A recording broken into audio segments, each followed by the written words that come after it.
minutes, go! Para yan ang banabat kami itim. Kasi yung nanay mo habang nagili, doon na siya dati. Sa bulat ng tatay mo, naubos ang itim.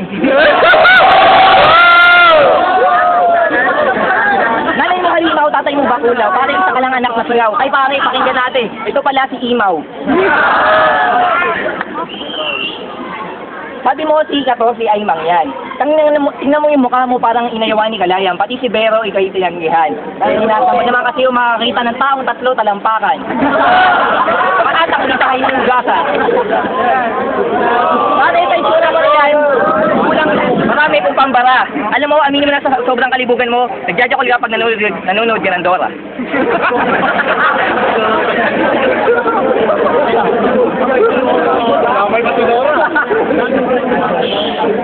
Kung pag-uusapan natin na hirap, parang Eminem versus Apple the App. Kung sa Dota naman tayo, lock item na ako, ikaw, boots lang at 6 na tango. O sige, papangin ka naman tayo. Ay, sorry, pare.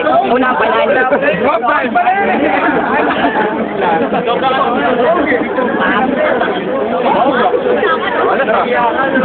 Okay, 1 minute. Maling niya ko, sobrang lupit. Sabi nga ni Katrosle, ako yung mukhang kwet. Itong kalabang ko mukhang galing nagsasakit. Kung sa akin dumikit, baka yung magkasakit. Bakit ang nanay mo kamukha ng Chapuset?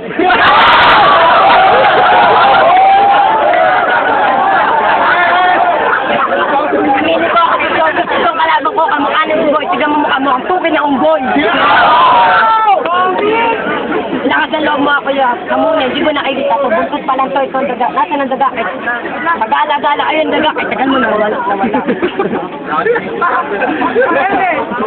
Balita ko, may hindi ka mag-Dota. Para sa isa katulad mo na sa may Dota, tingin mo ka ng nota. Fuck you! 10 seconds! Mabalik mo na, wala sa iyo. Next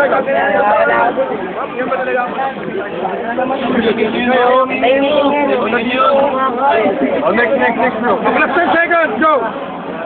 10 seconds na pala. Hindi ka pa makalimutan yung girlfriend mo nag-request sa akin. Batibot kasi makakahawak kami ng ari mo. Hindi man ako dapat kaya sabi ko sa dali lang. Hindi pa rin nagmara. Batibot, ang laki pala.